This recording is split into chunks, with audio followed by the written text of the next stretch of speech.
సూఫీ, సున్నీ మరియు షియా ఇస్లాం మధ్య తేడా ఏమిటి? ఇస్లాం అనేది ఏకశిలా మతం కాదు, అంటే అది ఒకే ఏకరీతి సంస్థ కాదు, ఇది శాఖలుగా విభజించబడింది. మూడు ప్రధానమైనవి సున్నీ, షియా మరియు సూఫీ ఇస్లాం. వాటిలో కొన్ని శతాబ్దాలుగా బహిరంగ ఘర్షణలో ఉన్నాయి. 632 CEలో ప్రవక్త ముహమ్మద్ మరణించిన వెంటనే విభజన ప్రారంభమైంది. తన వారసుడు ఎవరు కావాలో ఆయన స్పష్టమైన సూచనలను ఇప్పలేదు. ఇది రాజకీయ సంక్షోభానికి దారితీసింది. అది మతపరమైన విభజనగా మారింది. సమాజం కొత్త నాయకుణ్ణి లేదా ఖలీఫాను ఎన్నుకోవాలని సున్నీలు విశ్వసించారు. వారు ముహమ్మద్ యొక్క సన్నిహిత స్నేహితుడు మరియు మామ అయిన అబూబకర్కు మద్దతిచ్చారు. ఆయన మొదటి ఖలీఫా అయ్యాడు. తర్వాత ఉమర్ మరియు ఉత్మాన్ వచ్చారు. కానీ షియాలు ఈ ముగ్గుర్నీ తిరస్కరించారు. ముహమ్మద్ తన బంధువు మరియు అల్లుడు అలీ ఇబ్న అబీ తాలిబ్ను ఇప్పటికే ఎంచుకున్నాడని వారు విశ్వసించారు. వారు అలీని దైవికంగా నియమించబడిన రక్త సంబంధంలో భాగంగా చూశారు. ఆయనను 3 సార్లు తిరస్కరించడం ద్రోహంగా భావించారు.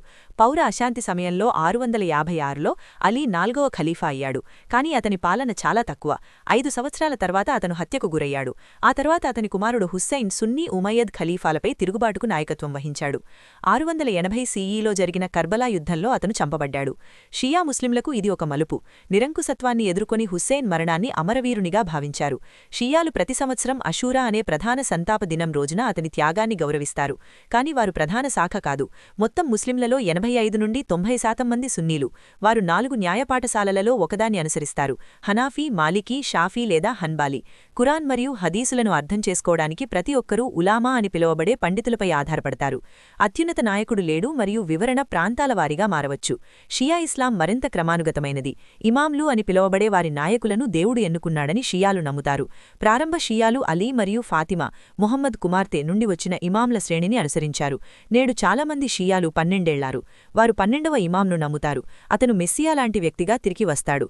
వారు ఆయతుల్లాస్ అని పిలువబడే సీనియర్ మతాధికారుల నుండి మార్గదర్శకత్వం కోరుతారు. ఇరాన్ వంటి దేశాలలో ఈ ఆయతుల్లాలు నిజమైన రాజకీయ శక్తిని కలిగి ఉన్నారు. సూఫీలు సున్నీ లేదా షియాలాగా 3వ వర్గం కాదు. వారు రెండింటిలోనూ ఉండగల ఆధ్యాత్మిక ఉద్యమం. వారు దేవునితో వ్యక్తిగత ఆధ్యాత్మిక సంబంధాన్ని నొక్కికబుతారు. సూఫీలు తమ ఆత్మలను ఉన్నతీకరించడానికి జపం, ధికర్, కవిత్వం, సంగీతం మరియు గిరగిర నృత్యాలను కూడా ఉపయోగిస్తారు. వారు తరచుగా షేక్లు అని పిలువబడే ఆధ్యాత్మిక మార్గదర్శకుల నేతృత్వంలోని ఆదేశాలు, తరీఖాలు అని పిలువబడే వాటిలో చేరతారు. సూఫీలు రాజకీయాలకు దూరంగా ఉంటారు. మంది సున్నీ షియా విభజనను పూర్తిగా తిరస్కరిస్తారు.